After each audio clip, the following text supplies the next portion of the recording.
Hi! As always, I'm back exactly on the first day of the month. So for the first part of the month I was sick, so I looked pretty much like this.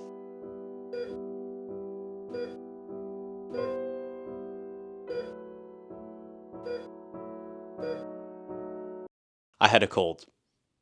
Okay, I just had a cold. But it kind of messed with my day-to-day life a bit. Because not only was I no longer able to work out regularly, it also completely ruined my sleep schedule. It was my main goal of March to build these healthy habits. And then it was instantly ruined by this weak nose and throat. Yay! Oh yeah, oh yeah, oh yeah.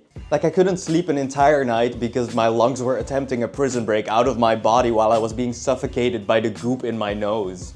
And because I was awake the entire night, it meant that I slept the entire day, which meant that I was awake the entire night again, and so on and so on. Quite unfortunate. I am the night. So if you're wondering why last month's vlog was so late, that's why. And now some of you might be asking, well, that's fine, you were sick. But why are you late this month as well? And to that I say, distraction! But the real problem really is the cough, because while the sleep problems were just for the first couple days, the cough is still here.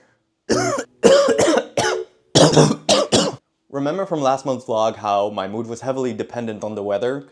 Well, this is how April started. Nah, just kidding. The rest of the month was alright. I actually finally managed to edit one of the shorts I made last month, in case you want to check it out. And now some of you might be asking, well, where's the other one? It shouldn't take that long to edit a short. To which I say, distraction!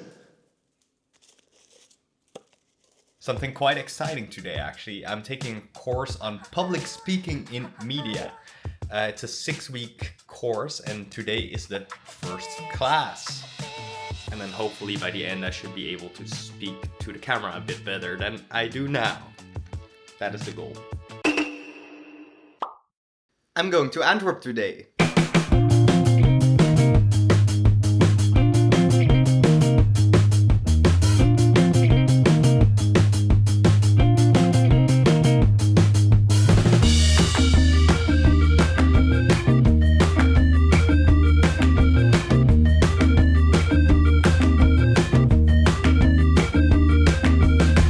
Favorite view, fence. And I'm back. It was nice. So my girlfriend and I went to Antwerp on a little day trip together to go to a concert there. So we checked into an apartment there and overall I had a great time. Until at one point during the concert we received a message from the host saying, please bring the key back now. The apartment has been double booked. Now we couldn't really leave the concert halfway through, but a normal person would immediately be worried whether they would have a place to stay that night. But not me. All I could think about was this. My charger's still on the floor. What if they forget to put it back in my bag when they throw our stuff out? So yeah, unfortunately I couldn't really enjoy the concert anymore because I was worried that I would lose this little guy. Oh yeah. And luckily after the concert we received a message from the host saying that they figured it out with the other party and the situation was solved. Psych! When we got to the apartment around midnight we heard voices inside the room. And lo and behold, there was a group of 4 people sitting in the living room. As it turns out, the host had just told them to throw our stuff out of the room. So luckily they didn't do that. Apparently all other hotel rooms and apartments were booked that night, except for one, a 1,000 euro hotel room.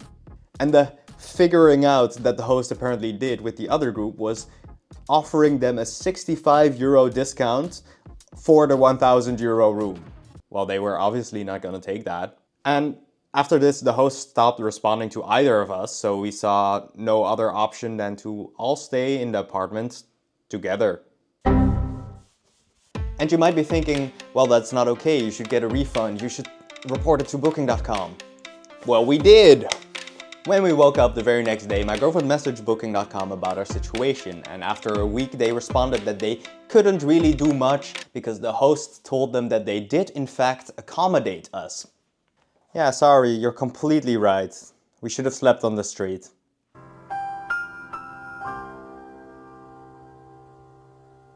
No, but even though Booking.com has all the conversations with the host, they said that there was not enough proof because it was basically our word against theirs. And we did in fact sleep there. So they could give us 25 euros back of the 160 euros we paid. Now, I generally pride myself in being able to handle situations in quite a mature way. But this time I choose to be petty. So even though they're not the culprits in this story at all, I still choose to forever hold a grudge against Booking.com. I have another uni assignment where I have to make a video, and I can never make a boring video of, oh, here's my PowerPoint presentation. No, I have to go all out. And that is a bit unfortunate because it also takes a lot of time.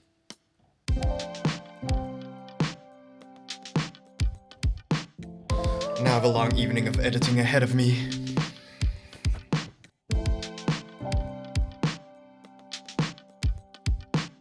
Oh yeah. I just stayed up all night to edit the video. The sun is slowly rising. And so the sleep deprivation was back. Other than that, as always, I hung out with friends,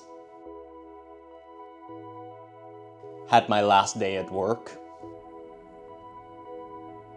and ended the month with recording a podcast for the first time ever. So, how's the Korean going? Oh yes, I'm glad you asked. I actually bought a workbook to help guide me a bit more. Have you opened it? Listen. Distraction! And that was pretty much it. Overall rating of the month?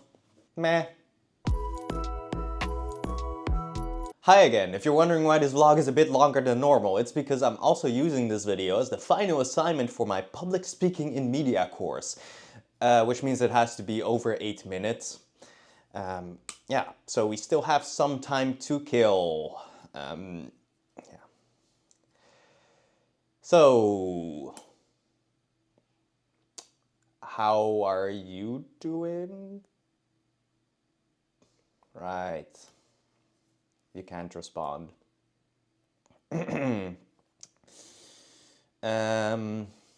Nice weather? No?